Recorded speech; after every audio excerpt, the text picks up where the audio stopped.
പ്രതീക്ഷിച്ചിരുന്ന ഒരു പ്രൊമോയാണ് ഇപ്പോൾ വന്നിരിക്കുന്നതെന്ന് പറയുന്നത്. അതായത് അനീഷ് ആദില വിഷയം ഇന്ന് ലാലേട്ടനെ എടുത്തിട്ടു എന്ന് തന്നെ പറയേണ്ടി വരും.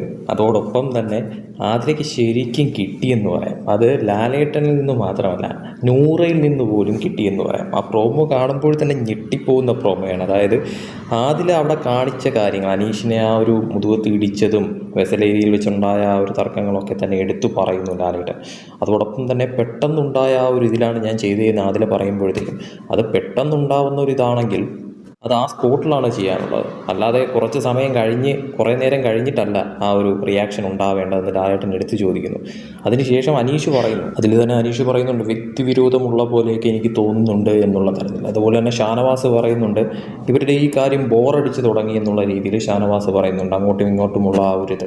അപ്പോൾ ലാലേട്ടൻ തന്നെ പറയുന്നു, അത് തന്നെയാണ് പറയേണ്ടത് എന്ന തരത്തിൽ, അതായത് ബോറടിച്ച് തുടങ്ങി എന്നുള്ള രീതി. അതിനുശേഷമാണ് ശരിക്കും പറഞ്ഞാൽ ട്വിസ്റ്റ് കിടക്കുന്നത്. അതായത് നൂറയുടെ അടുത്ത് ലാലേട്ടൻ ചോദിക്കുന്നു, എന്താ നൂറ, ആദില ഇങ്ങനെയാണോ, ഈ ഒരു സ്വഭാവമാണോ ആദിലേക്കുള്ളതെന്ന്. അപ്പോൾ നൂറ എടുത്തടിച്ച് പറഞ്ഞു, ഞാൻ ഇങ്ങനെ തന്നെയാണ് ലാലേട്ട എന്നുള്ളതായിരുന്നു.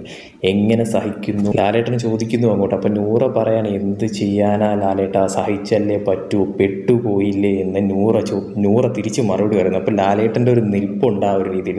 ആദില ഇങ്ങനെ നൂറയെ നോക്കുകയും ചെയ്യുകയാണ് ആ ഒരു സ്പോട്ടിൽ. ശരിക്കും അത് പ്രതീക്ഷിക്കാത്ത ഒരു ട്വിസ്റ്റ് ഉത്തരമാണ് നൂറയിൽ നിന്നും വന്നതെന്ന് എടുത്തു പറയേണ്ടി വരും. ഇത് ആദില നൂറ തമ്മിലുള്ള ഒരു വിള്ളലിലേക്കാണോ കാര്യങ്ങൾ വഴിമാറുന്നത് എന്നുള്ളതാണ് ഈ പ്രോമോയിൽ നിന്നും മനസ്സിലാക്കേണ്ട കാര്യമെന്ന് പറയുന്നത്. ബാക്കിയെല്ലാം നമുക്ക് എപ്പിസോഡ് കണ്ട് തന്നെ മനസ്സിലാക്കണം. കൂടുതൽ BB അപ്ഡേറ്റ്സുമായിട്ട് വീണ്ടും വരാം.